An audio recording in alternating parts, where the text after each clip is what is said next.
وہ تلوار والے نے ادھر ادھر ہو کر بیکار کر دیے، یہاں تک کہ تلوار والا شاید زمین ناہموار ہونے کی وجہ سے گر پڑا اور وہ پیٹھ کے بل ہو گیا۔ ہزار سوار نے اوپر سے برچی ماری جو گرے ہوئے شخص کے سینے یا پیٹ میں اتر جانی تھی، لیکن وہ حیران کن پھرتی سے ایک طرف لڑک گیا۔ برچی کا وار بہت ہی زوردار تھا، وہ شخص ایک طرف ہو گیا تو برچی زمین میں اتر گئی۔ ہزار سوار اپنے جسم کو قابو اور توازن میں نہ رکھ سکا اور آگے کو گرنے لگا۔ گرے ہوئے شخص نے لیٹے لیٹے تلوار کا وار برچی کی طرح کیا اور تلوار ہزار سوار کے پہلو میں اتر گئی۔ اس کے ہاتھ برچی سے ہٹ گئے۔ تلوار والا گیند کی طرح اچھل کر اٹھا، زمین میں اتری ہوئی برچی نکالی، ہزار سوار گر پڑا تھا۔ تلوار والے نے برچی ہزار سوار کے سینے میں اتار دی اور برچی اس کے سینے میں ہی رہنے دی۔ محمد حسنین ہیکل نے بھی یہ واقعہ 3 مسلمان اور ایک یورپی مورخ کے حوالوں سے تفصیل سے لکھا ہے۔ ہزار سوار مارا گیا تو ایک اور فارسی تلوار لیے دوڑا آیا۔ اس نے جب 2 لاشیں پڑی دیکھی تو اس کی ہمت جواب دے گئی۔ اس نے اپنے آپ کو بچانے کے لیے تلوار چلائی، لیکن پھر تلوار پھینک دی۔ کون ہے تو جس نے ہزار سوار کو مار ڈالا ہے؟ اس نے پوچھا اور خوفزدہ آواز میں کہا، تو جو کوئی بھی ہے مجھے اپنا قیدی سمجھ، میں مرنا نہیں چاہتا۔ ایک گھوڑے پر سوار ہو جا، دوسرے شخص نے اس فارسی سے کہا۔ زین پر مضبوطی سے بیٹھنا اور اس گھوڑے کی رسی میرے ہاتھ رہے گی، جلدی کر۔ فارسی نے ایک گھوڑے کی ننگی پیٹھ پر سوار ہو کر کہا۔ میرے بھائی بند جاگ اٹھے ہیں۔ وہ شخص بھی گھوڑے پر سوار ہو گیا اور اتنے میں سنتری بھی آ گئے اور ایسا شور اٹھا جیسے پورا شہر جا گیا ہو۔ گھوڑے کھل گئے ہیں، ہزار سوار مارا گیا ہے، وہ گیا، آگے سے روکو۔ یہ کوئی عربی ہوگا۔ ایک شور تھا، ہنگامہ تھا۔ بے شمار فارسی فوجی گھوڑوں پر سوار برچیاں اور تلواریں لیے دوڑ پڑے۔ 2 گھوڑے اور ایک قیدی لے جانے والا شخص سرپٹ جا رہا تھا۔ 2 گھوڑوں کے ٹاپ اس کی نشاندہی کر رہے تھے۔ فارسی سواروں نے دائیں بائیں سے اسے گھیرے میں لیا تو وہ ان سواروں کے درمیان سے نکل گیا۔ وہ کوئی شاہ سوار تھا جو ننگی پیٹھ پر سوار ہونے کے باوجود گھوڑے کو قابو میں رکھے ہوئے گھیرے سے نکل جاتا تھا۔ آخر وہ نکل گیا اور فارسی سوار واپس آ گئے۔ رستم بھی جاگ اٹھا۔ اپنی 1 میل سے زیادہ لمبائی اور اتنی ہی چوڑائی میں پھیلی ہوئی خیمہ گاہ میں مچی ہوئی ہڑبانگ نے اسے پریشان کر دیا۔ کیا ان بدبخت عربوں نے شبخون مارا ہے؟ اس نے گھبراہٹ آمیز آواز میں پوچھا۔ اس نے کہا، ان سنتریوں کو زندہ جلا دو۔ کچھ معلوم نہیں کیا ہوا ہے عالی مقام، اس کے ایک محافظ نے کہا۔ پہاڑی کی طرف سے شور اٹھا تھا جدھر ندی ہے۔ رستم شب خوابی کے لباس میں تھا۔ اسی لباس میں ایک محافظ کے گھوڑے پر سوار ہوا اور گھوڑے دوڑاتا وہاں پہنچا جہاں ہزار سوار کی لاش کے ساتھ ایک اور فارسی کی لاش پڑی تھی۔ فوری طور پر جو باتیں معلوم ہو سکیں وہ رستم کو بتائی گئیں۔ وہ مان نہیں رہا تھا کہ شب خون مارنے والا ایک آدمی تھا۔ تعقب کرنے والوں نے بتایا کہ 2 آدمی تھے۔ انہیں معلوم نہیں تھا کہ دوسرا سوار ان کا اپنا ہی ساتھی ہے۔ ہزار سوار کو 1 یا 2 آدمی قتل کر کے نہیں جا سکتے، رستم نے کہا۔ یہ برچھی اس کی اپنی ہے جس سے اس سے مارا گیا ہے۔ اگر قاتل اکیلا تھا یا 2 تھے تو وہ انسان نہیں ہو سکتے، جن یا بھوت ہوں گے۔ ہزار سوار کے ساتھ جو آدمی مارا گیا تھا وہ اس کا محافظ تھا۔ اس کے 2 محافظ تھے جو اس کے خیمے کے باہر سوتے تھے۔ رستم نے پوچھا کہ دوسرا محافظ کہاں ہے؟ پتہ چلا کہ وہ لاپتہ ہے۔ رستم حیرت زدگی کے عالم میں وہاں سے چلا گیا۔ اس پر خاموشی طاری ہو گئی تھی۔ مسلمانوں کے پڑاؤ میں فجر کی اذان کی مقدس صدا ابھرنے اور فارس کی فضا کی لہروں میں ارتعاش پیدا کرنے لگی۔ سحر کے سناٹے میں اذان دور دور تک سنائی دے رہی تھی۔ سلمہ، سعد رضی اللہ عنہ بن ابی وقاص نے اپنی بیوی سے کہا، رات بھر طلیحہ میرے دماغ پر سوار رہا ہے۔ وہ ایسا تو نہ تھا، وہ تو بہت ہی دلیر تھا، چٹانوں سے ٹکرا جایا کرتا تھا۔ میں نے رات اسے خواب میں بھی دیکھا ہے۔ مجھے یقین نہیں آتا کہ وہ ہمیں دھوکہ دے گیا ہے۔ وہ دھوکہ نہ دے جاتا تو کسی لڑائی میں شہید بھی ہو سکتا تھا۔ سلمہ نے کہا، وہ نہ رہا تو کیا ہم واپس مدینہ چلے جائیں گے؟ مسنہ نہیں رہا تو کیا اسلام آگے بڑھنے سے رک جائے گا؟ خواب دیکھنا چھوڑ دیں ابی وقاص، وہ جو ہم سے جدا ہو گئے ہیں انہیں خوابوں میں بھی نہ دیکھا کریں۔ جائیں، جا کر نماز ادا کریں۔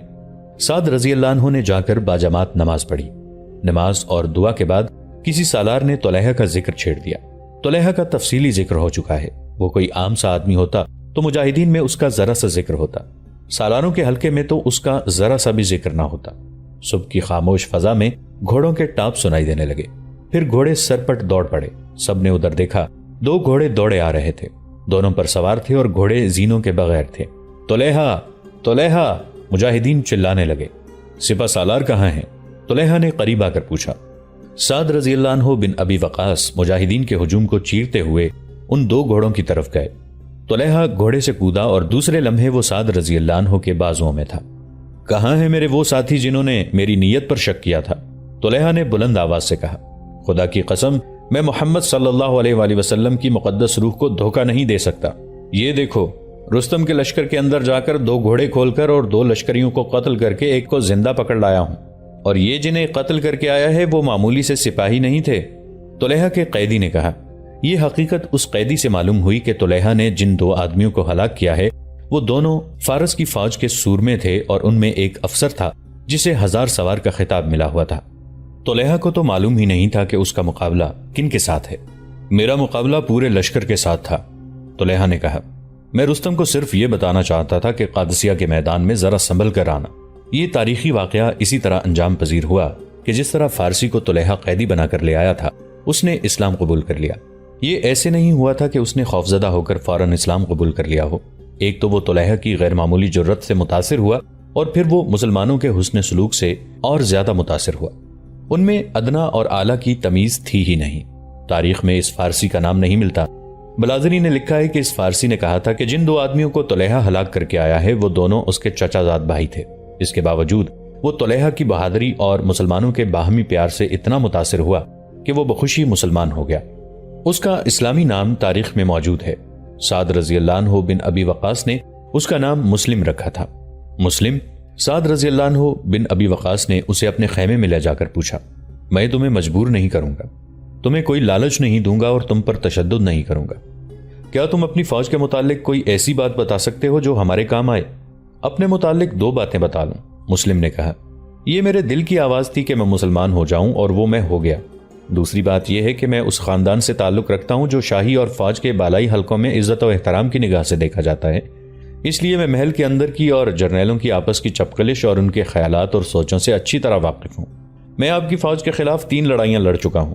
آپ کی فوج ہر میدان میں کم ہوتی ہے، پھر بھی آپ کی فوج جیت جاتی ہے۔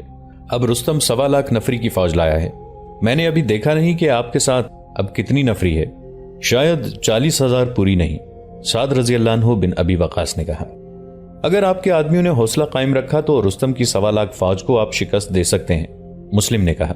رستم نے اپنے آپ کو اور دوسرے جرنیلوں کو بھی یقین دلا رکھا ہے کہ فارس کی سلطنت اپنے انجام کو پہنچنے والی ہے۔ سنا ہے وہ نجوم اور جوتش پر بھروسہ کرتا ہے، سعد رضی اللہ عنہ نے کہا۔ ذائچہ نکالے بغیر وہ آگے نہیں بڑھتا، مسلم نے کہا۔ آپ اس کا حوصلہ توڑ سکتے ہیں۔ آپ کا رعب اور دبدبہ ہماری فوج پر اور ہمارے لوگوں پر موجود ہے۔ مجھے ممکن نظر نہیں آتا کہ 40,000 نفری کی فوج 1.25 لاکھ فوج کے آگے ٹھہر سکے گی۔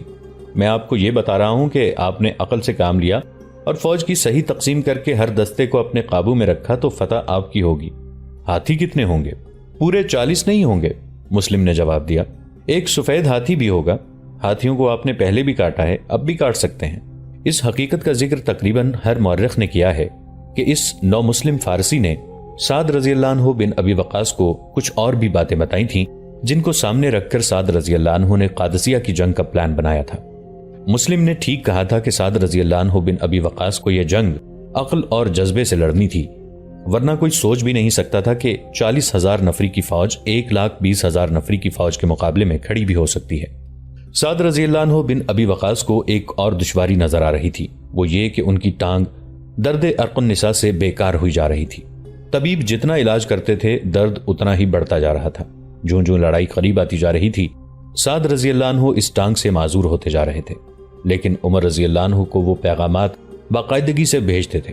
ان پیغامات میں انہوں نے ٹانگ کی تکلیف کا ذکر کبھی نہیں کیا۔ رستم آخر کار قادسیہ پہنچ گیا۔ تاریخ کے مطابق رستم نے مدائن سے قادسیہ پہنچتے 4 مہینے گزار دیے تھے۔ مدائن سے قادسیہ تک فاصلہ صرف 35-36 میل تھا۔ اس سے ظاہر ہوتا ہے کہ وہ لڑنے سے گریز کر رہا تھا۔ اس نے اپنے جرنیلوں کو بھی کسی حد تک اپنا ہم خیال بنا لیا تھا، لیکن طلحہ ان کے 2 گھوڑے کھول کر اور ان کے 1000 سوار اور ایسے ہی ایک اور سورما کو قتل کر کے اور ایک سورما کو زندہ لے گیا تو جرنیلوں نے رستم پر دباؤ ڈالنا شروع کر دیا کہ لڑائی ٹالتے چلے جانے سے مسلمان اتنے دلیر ہو گئے ہیں کہ ان کی بستیوں کو لوٹتے پھرتے ہیں اور خیمہ گاہ کے اندر آ کر گھوڑے کھول کر لے گئے ہیں، اس لیے اب آگے بڑھ کر مسلمانوں کو للکارنا پڑے گا۔ رستم آخر کار قادسیہ آ گیا۔ سعد رضی اللہ عنہ بن ابی وقاص اپنے لشکر کے ساتھ وہاں پہنچ چکے تھے۔ رستم نے اپنی 1,20,000 فوج کو جنگی ترتیب میں کر دیا، لیکن ابھی اس کا ارادہ لڑنے کا نہیں تھا۔ اپنی فوج کے آگے اس نے ہاتھیوں کو کھڑا کیا تھا۔ اس ترتیب میں فوج کو کھڑا کرنے کا مقصد مسلمانوں پر رعب طاری کرنا تھا، لیکن رستم نے اپنے جرنیلوں کو بلایا۔ میں جانتا ہوں کہ مجھ پر بزدلی کا الزام عائد کیا جا رہا ہے، رستم نے جرنیلوں سے کہا، اور میں یہ بھی جانتا ہوں کہ تم میں ایسے بھی ہیں جو میرے خیال کو اور میرے قیافے کو سمجھ گئے ہیں۔ میں آج تمہیں بتا دینا چاہتا ہوں کہ میں نے کیا سوچا ہے۔ میری یہ پیشن گوئی غلط نہیں ہو سکتی کہ سلطنت فارس پر بہت برے سائے پڑ گئے ہیں۔ میں اس انتظار میں لڑائی کو ٹالتا رہا ہوں کہ ہو سکتا ہے یہ سائے ہٹ جائیں۔ دوسری وجہ یہ تھی کہ میں اس امید پر مسلمانوں کو للکارنے سے گریز کرتا رہا ہوں کہ مسلمان خوراک کی قلت سے تنگ آ کر واپس چلے جائیں گے۔ وہ ہماری بستیوں کو لوٹتے رہے، لیکن میں نے جالینوس کو 40,000 فوج دے کر کہا تھا کہ اس فوج کو مختلف علاقوں میں پھیلا کر بستیوں کو تحفظ دیا جائے۔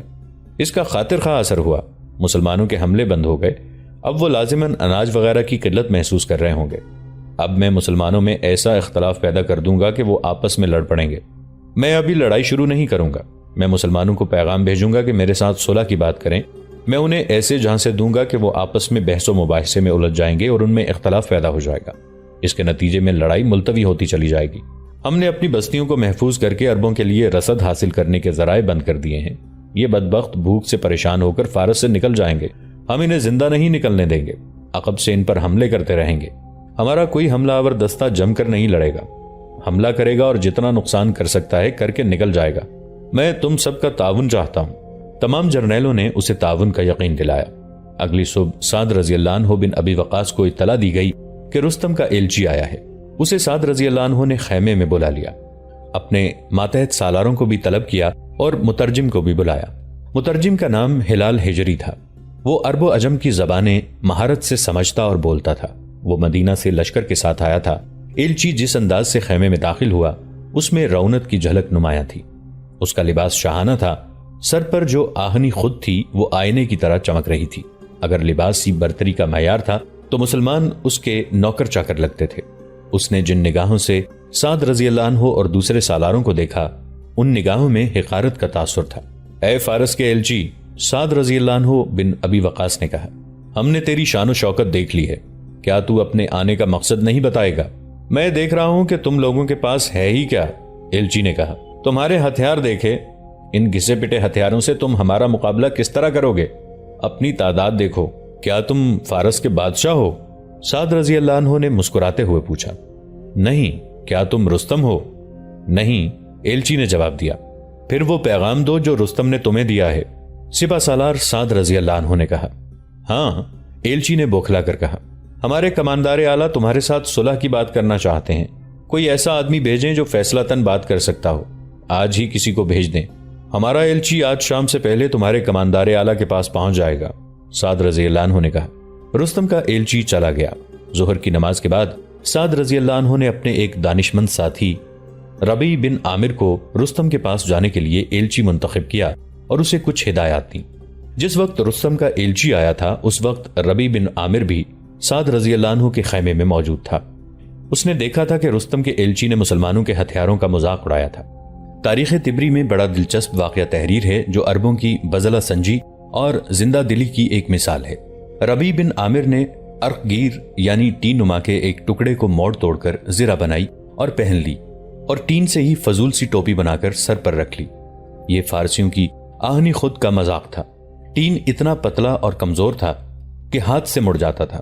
ربیع کی تلوار نیام میں تھی لیکن اس نے نیام پر گندے اور بوسیدہ کپڑے لپیٹ لیے جیسے تلوار چیتڑوں میں لپٹی ہوئی ہو۔ کمر کے گرد اس نے ایک رسی باندھ لی، ایک برچی ہاتھ میں لی جس کی انی تو ٹھیک تھی لیکن اوپر سے لکڑی فٹ ڈیڑھ فٹ ٹوٹی ہوئی تھی۔ ربیع بن عامر جب وہاں سے چلا تو اس کے ساتھیوں نے بے ساختہ قہقہوں سے اسے رخصت کیا۔ وہ پاگل لگتا تھا جس نے فارس کے فوجیوں کی نقل اتاری تھی۔ ادھر یہ مسلمان تھے جن کا سپہ سالار معمولی سے خیمے میں سپاہیوں کی طرح رہتا تھا، ادھر فارسیوں کا سپہ سالار رستم تھا جس نے وہاں جنگل میں بادشاہوں جیسا دربار آراستہ کر رکھا تھا۔ طبری نے لکھا ہے کہ رستم کو چونکہ بتا دیا گیا تھا کہ آج مسلمانوں کا ایلچی آئے گا، اس لیے اس نے بڑی شان و شوکت اور جاہ و جلال کا اہتمام کر رکھا تھا۔ ایک بیش قیمت کپڑے کا وسیع و عریض شامیانہ تنا ہوا تھا جس میں شیشوں کے چھوٹے چھوٹے ٹکڑے اور رنگا رنگ قیمتی موتی سلے ہوئے تھے۔ تین اطراف ایسی ہی دلفریب رنگوں والی جھالریں لگی ہوئی تھیں۔ نیچے شامیانے کی لمبائی چوڑائی کے برابر بڑا ہی قیمتی اور خوش رنگ قالین بچھا۔ دوستو، آج کے لیے اتنا ہی۔ اسی کہانی کی اگلی قسط کے ساتھ بہت جلد حاضر ہوں گے۔ نیچے کامنٹ سیکشن میں اپنی رائے کا اظہار ضرور کیجیے گا۔ ہمارے اس چینل کو سبسکرائب کر کے نیچے موجود بیل آئیکن کو بھی ضرور کلک کیجیے گا۔ اگلی ملاقات تک کے لیے ہمارا اور آپ کا اللہ نگہبان۔